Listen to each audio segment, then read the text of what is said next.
बिस्मिल्लाहिर्रहमानिर्रहीम। अस्सलाम वालेकुम नाज़रीन, आप यूट्यूब चैनल देख रहे हैं। मैं इमरान खान।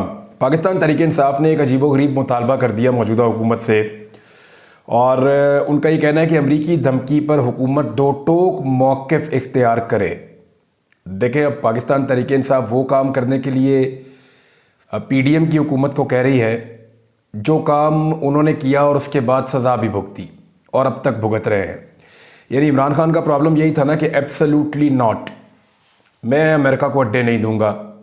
इमरान खान का प्रॉब्लम ये था कि हम आज़ाद मुल्क हैं, अपने फ़ैसले खुद करेंगे।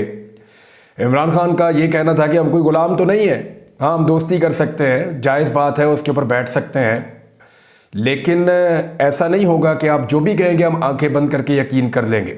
हम किसी की धमकी में नहीं आएंगे।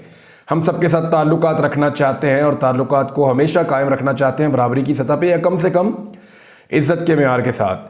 लेकिन यहाँ पे जो पाकिस्तान तहरीक-ए-इंसाफ ईरान के मामले के ऊपर, यानी ईरान के साथ जो पाकिस्तान बातचीत कर रहा है, जो कुछ मुआहदे कर रहा है, जो पाकिस्तान कुछ कारोबार उनके साथ करना चाहता है, तो इस पे जो अमेरिकन धमकी आई है कि इस पे पाबंदियाँ वगैरह लगती हैं और इस बात को हम चाहते हैं कि वो लोग वो ममालिक जहन में रखें, तो इशारा उनका पाकिस्तान की तरफ है। और पाकिस्तान के हवाले से ही एक सवाल था जिसके जवाब में उन्होंने ये कहा था। और अब ये तहरीक-ए-इंसाफ ने अमरीकी दफ्तर खारजा के बयान पर हुकूमत पाकिस्तान और दफ्तर खारजा की खामोशी पर गहरी तशवीश का इजहार किया है। वैसे ऐसे मामला पे ये चुप हो जाते हैं और कोई ऐसी चीज़ हो जो इर्रेलिवेंट हो उसके ऊपर ये बहुत रोला डालते हैं, शोर मचाते हैं। तर्जुमान तहरीक-ए-इंसाफ ने कहा कि अवामी मैंडेट से महरूम हुकूमत आज़ाद खारजा पॉलिसी के हवाले से ठोस हिकमत अमली इख्तियार करने की अहलियत नहीं रखती। अमरीकी धमकी पर दफ्तर खारजा की खामोशी हुकूमत की खारजा हिकमत अमली पर कई सवालात को जन्म दे रही है। उन्होंने कहा कि पाकिस्तान को अपने कौमी मफाद पर मरकूज़ आज़ादाना खारजा पॉलिसी मुरतब करने का पूरा इख्तियार हासिल है। इमरान खान साहब ने इसको एक्सरसाइज किया था और पाकिस्तानियों को भी लगता था कि अब पाकिस्तान अपने फ़ैसले खुद करेगा, लेकिन फिर हमने देखा जो इमरान खान के साथ हुआ। लेकिन ये इमरान खान के साथ कभी ना होता अगर इस मुल्क के अंदर सहूलतकारी ना होती, कभी ना होता अगर PDM की जमातें मिलकर एक साजिश का हिस्सा ना बनती, कभी ना होता कि फजलुर रहमान साहब जो बातें आज कर रहे हैं उस दिन ये बातें करने की बजाय, बाद में ये बातें याद करके पछताने की बजाय उस वक्त फजलुर रहमान साहब वो हरकत ना करते, तो शायद अवाम के अंदर उनकी मकबूलियत भी होती। फजलुर रहमान साहब सबकी बातों में आ गए, लीडर बन गए, चेयरमैन बन गए। उन्हें लगा जी मैं यहाँ पे PDM का सदर बन गया हूँ तो मैं सदर पाकिस्तान भी बन जाऊँगा। लेकिन जब सदर पाकिस्तान बनने की बारी आई तो आसिफ अली जरदारी साहब ले गए होता। तो जिन लोगों ने ये साजिश की, जिन लोगों ने जो आलाकार बने, उनकी वजह से पाकिस्तान जो है उसका ये इमेज बना कि पाकिस्तान अपने फैसले खुद नहीं कर सकता। नरेंद्र मोदी जैसा आदमी आज आपको जो है वो ताने दे रहा है कि देखो हम अपने फैसले करने में आज़ाद हैं, अमेरिका के इत्तेहादी भी हैं और फैसले भी अपनी आज़ादी के साथ कर रहे हैं, और पाकिस्तान के बारे में वो ताने दे रहा है कि इतने ताकतवर लोग होने के बावजूद ये अपने फैसले नहीं कर सके और अपने अवाम का तहफ़्फ़ुज़ नहीं कर सके महंगाई के खिलाफ। क्योंकि रशिया से आपने तेल लेना था, ईरान से आपने गैस लेनी थी और चाइना के साथ आपने CPEC को आगे बढ़ाना था। फिर ये जिस तरह चीज़ें जिस तरफ गई हैं वो तो सब जानते हैं। शहबाज शरीफ ने एक स्टेटमेंट दिया है और उस स्टेटमेंट को सुनने के बाद आपको आइडिया हो जाएगा कि ये मुल्क को किस तरफ ले जाने वाले हैं। शहबाज शरीफ कराची गए, मुराद अली शाह के साथ बैठे और उन्होंने कहा कि मुल्क की तरक्की के लिए नापसंदीदा फैसले करने होंगे, हम कर्जों के बोझ तले दब चुके हैं, मुल्क की तरक्की के लिए नापसंदीदा फैसले करने होंगे। तो जो सबसे बड़ा नापसंदीदा फैसला हुआ है ना, वो तो हुआ है कि नापसंदीदा लोगों को लाकर अवाम के ऊपर मुसल्लत कर दिया गया है। यानी 8 फरवरी के दिन पाकिस्तानियों ने जिन लोगों को नापसंदीदा करार दिया, 9 फरवरी को लाकर उनको अवाम के ऊपर मुसल्लत कर दिया गया, उनकी हुकूमत बना दी गई। तो नापसंदीदा फैसले जिनका शहबाज शरीफ साहब जिक्र कर रहे हैं, पहला तो नापसंदीदा फैसला हो गया जी ये वाला। और उसके बाद उन्होंने आगे से क्या किया कि अपनी नापसंदीदा शख्सियत जिसको सड़कों पे घसीटना था उसको लाके सदर पाकिस्तान बना दिया, और यूसुफ रज़ा गिलानी जिनको वजारत उज़्मा से निकाला था गलत काम करने पे बकौल उनके, उनको लाके चेयरमैन सेनेट बना दिया और सारी नापसंदीदा पार्टियों के वोट लेकर खुद मांगे तांगे की हुकूमत बनाकर इक़्तिदार में आकर बैठ गए। ये हैं जी इनके नापसंदीदा फैसले और ये बहुत पसंद के साथ ये कर रहे हैं। नैब का खात्मा उसके लिए जो है वो PMLN ने, क्योंकि ये मंशूर रखा हुआ था जी नैब हमने ख़त्म करनी है, क्योंकि नैब के डसे हुए हैं और नैब में ही इनके सारे केसेस और इंक्वायरियां मौजूद थी। लेकिन अब क्योंकि इनकी हुकूमत आई, इन्होंने कवानीन को तब्दील किया, इन्होंने NRO2 मुकम्मल किया, अपने केसेस खत्म किए और अब आइंदा बचने के लिए, क्योंकि इनको पता है इक़्तिदार में तो रह नहीं सकते, आइंदा बचने के लिए अब नैब का इदारा खत्म करने जा रहे हैं। क्यों? यानी आइंदा केसेस ही ना बने, हम जो मर्जी करें। अभी इस वक्त जो पंजाब में हो रहा है ना, फर्क होगी तो वैसे ही बदनाम थी।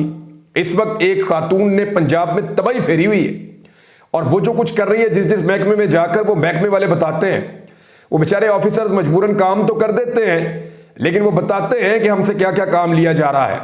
तो जहां जहां ये बीबी चक्कर लगा रही हैं और जो जो काम कर रही हैं, वो सारे काम रिकॉर्ड के ऊपर मौजूद हैं।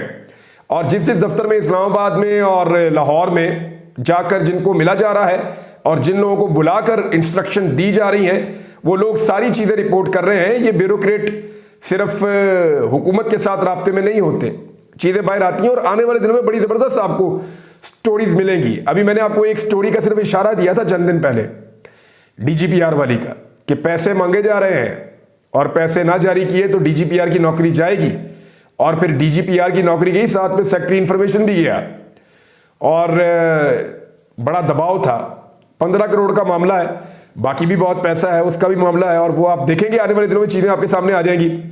तो नैब को जी, क्योंकि मुस्लिम लीग नून का मंशूर था, तो वफाकी वजारतों और डिवीजन को अरसाल कर दिया गया और नैब का खात्मा उसके अंदर शामिल है।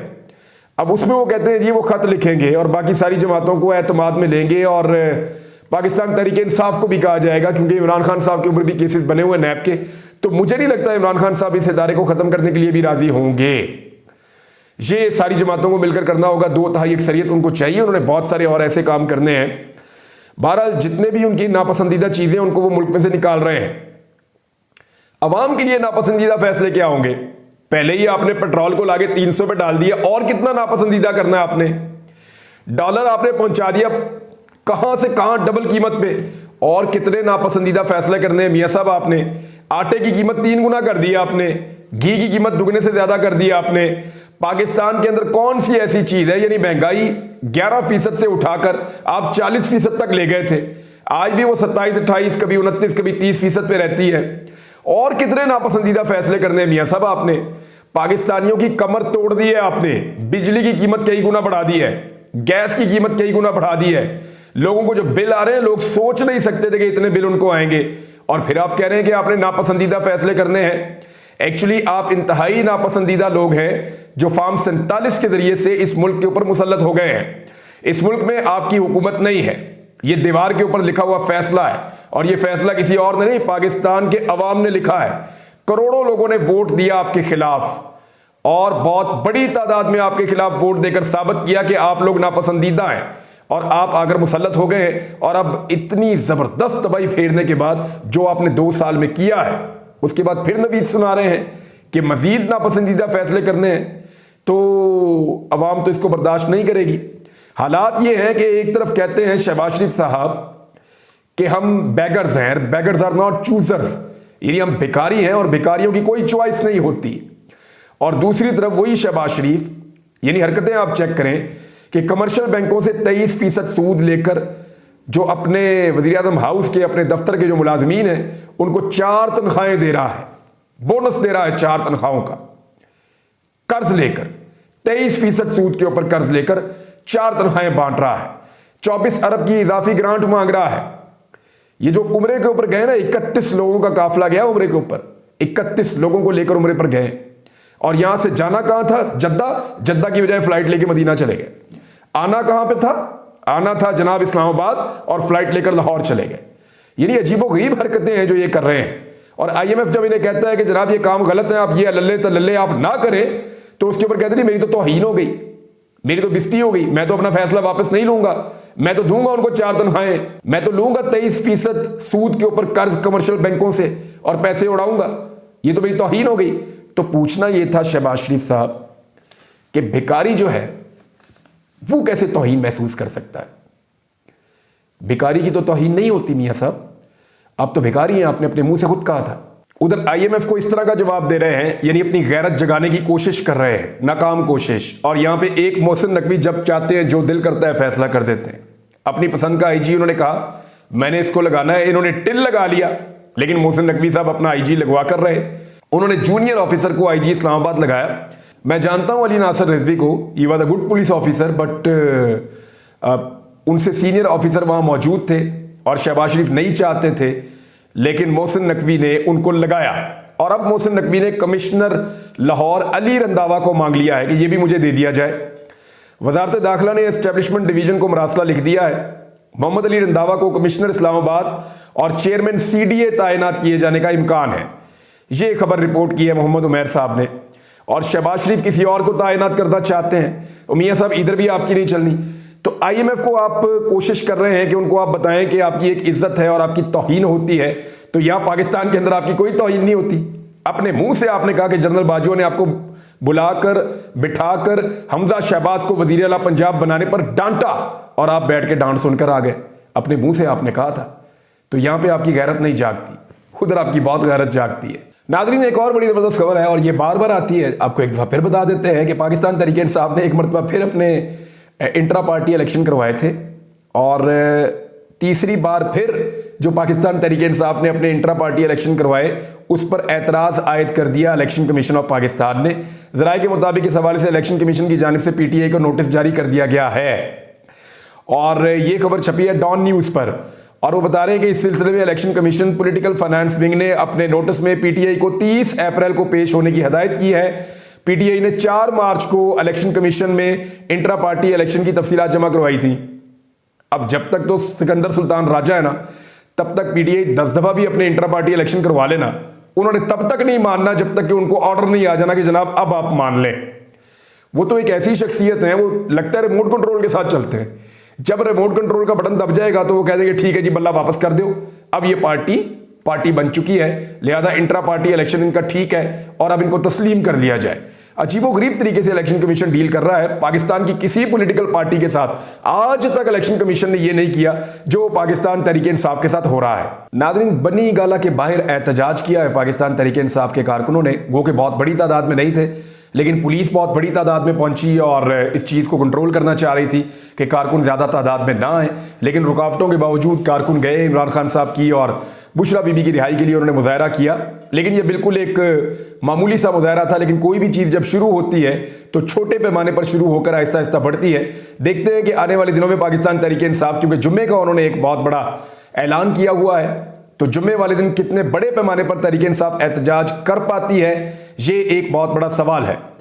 लापता अफराद, नाज़रीन, ये पाकिस्तान का एक बड़ा सीरियस इशू है और लापता अफराद के ऊपर बहुत सारे प्रोग्राम्स माजी में भी होते रहे हैं, अब भी होते हैं। ये बड़ा संजीदा मामला है, पाकिस्तान के बाहर भी इसके ऊपर बात की जाती है, पाकिस्तान की बदनामी भी इस इशू की वजह से होती है। तो इस्लामाबाद हाई कोर्ट ने रिमार्क्स दिए हैं कि क्या एजेंसीज में कोई जवाबदेह है, खुद एहतसाबी कहाँ पर है जो नजर आए। हाई कोर्ट में बलोच लापता अफराद से मुताल्लिक केस की समाअत हुई है। ये जस्टिस मोहसिन अख्तर कियानी ने रिमार्क्स दिए कि पुलिस वालों को तो आराम से मुअत्तल कर देते हैं क्योंकि वो जो करते हैं सब सामने करते हैं। क्या एजेंसीज में कोई जवाबदेह है, खुद एहतसाबी कहाँ है जो नजर आए। जबरी गुमशुदगी कमीशन के खिलाफ मेरी राय इसीलिए है क्योंकि ये इन्हीं के साथ बैठकर काम कर रहे होते हैं जिन पर इल्जाम होता है। जो इदारे कानून के मातहत हैं वो तो रेगुलेट हो जाते हैं, जो कानून से मावरा कार्रवाई करते हैं इनकी रेगुलेशन क्या है, ये बड़ा सवाल है जो जज साहब ने उठाया। लेकिन साथ ही साथ वो ये कह रहे हैं कि बलोच लापता अफराद केस पता चलता है कि वजीर आजम के बयान की कोई हैसियत नहीं है। देखिए, मैं इसके बारे में इतना जानता हूं कि जो भी पार्टी अपोजिशन में आती है ना, वो रोला डाल देती है लापता अफराद। मैंने मरीम नवाज को उनके कैंप में बैठे हुए देखा, मैंने अपोजिशन के लीडर्स को जा जाकर उनसे मिलते हुए देखा, पीपल्स पार्टी के, पीएमएलएन के, लेकिन जैसे ही वो इक्तदार में आते हैं उनको भूल जाते हैं, उनकी बात ही नहीं करते। बल्कि इक्तदार में आने के बाद वो ये कहते हैं ये मसला बहुत पुराना है, ये तो हल ही नहीं हो सकता। बाद ये कुछ और बातें करते हैं कि नहीं ये तो लापता अफराद हैं ही नहीं। यानी जैसे ही इक्तदार से निकलते हैं तो पाकिस्तान के इदारों को दबाव में लेने के लिए बलोच लापता अफराद के लवाकिन के साथ जाकर खड़े हो जाते हैं कि बहुत जुल्म हो रहा है। लेकिन जैसे ही इक्तदार में आते हैं तो सबके सब भूल जाते हैं। आजकल पाकिस्तान तहरीक इंसाफ के लोगों को इस बात का ख्याल आ रहा है, हो सकता है कल उन्हें इक्तदार मिले तो उन्हें इस बात का ख्याल ना रहे, लेकिन तहरीक इंसाफ के ऊपर ये मुश्किल वक्त पहली दफा आया है और वो ये सारी चीजें पहली बार ऐसे विटनेस कर रहे हैं। देखते हैं कि इक्तदार मिलने के बाद वो इन चीजों के ऊपर क्या करते हैं। बहरहाल ये बड़ा सीरियस इशू है। माजी में इसके हवाले से मेरे पास वो इंफॉर्मेशन भी नहीं थी, ना मैंने कभी ऐसे हालात खुद विटनेस किए थे, लेकिन मैं सीरियसली आपको बताऊं तो ये बहुत बड़ी तकलीफ है उन लोगों के लिए जिनके मासूम लोग गायब हो जाते हैं। और जो लोग क्रिमिनल्स हैं और उन्होंने जुर्म किया है तो उनको कानून के सामने कटहरे में लाना चाहिए और कानून के मुताबिक कार्रवाई की जानी चाहिए। यही कानून कहता है और यही मौक़िफ़ सबको रखना चाहिए। नाज़रीन, पब्लिक अकाउंट कमेटी में जो है वो शेर अफजल मरवत साहब से शायद कोई खौफ है तो हुकूमत ने उनके नाम के ऊपर हामी नहीं भरी। ये बात बता दी गई पाकिस्तान तहरीक इंसाफ को। तो अब जो है वो साहबजादा हामिद रजा साहब का नाम आया है कि उन्हें पब्लिक अकाउंट कमेटी का चेयरमैन तैनात किया गया पाकिस्तान तहरीक इंसाफ की जानिब से। तो देखते हैं इस पे क्या फैसला होता है। नवाज शरीफ के बारे में पंजाब में जो अपोजिशन लीडर हैं पाकिस्तान तहरीक इंसाफ के, उन्होंने ये कहा है बुच्चड़ साहब ने कि नवाज शरीफ साहब जो हैं वो चाइना अपना बिजनेस करने के लिए गए हैं। मलक अहमद खान बुच्चड़ ने ये कहा है कि चाइना का जो दौरा है नवाज शरीफ का निजी नौयत का है और वो अपना कारोबार जो है वो पाकिस्तान से चीन मुंतकिल करना चाहते हैं, इसलिए वो चाइना चले गए हैं। शेख रशीद साहब बड़े अरसे के बाद बोले हैं और उन्होंने जो स्टेटमेंट दिया वो बड़ा इंटरेस्टिंग है। शेख साहब का कहना है कि नवाज शरीफ रोटियां और नाले चेक करने आए हैं, अवाम सिर्फ 2 महीने और इंतजार करे। शेख साहब बड़े लंबे अरसे के बाद कोई पॉलिटिकल उन्होंने स्टेटमेंट दिया है। देखते हैं कि वाकई में 2 महीने में कुछ होने वाला है या नहीं। कुछ चीज़ें आपको अगले वीलॉग के लिए रख लेते हैं, फिर आपको बताएंगे। अब तक लेते हैं, अपना ख्याल रखिएगा, अपने चैनल का भी। अल्लाह हाफिज़।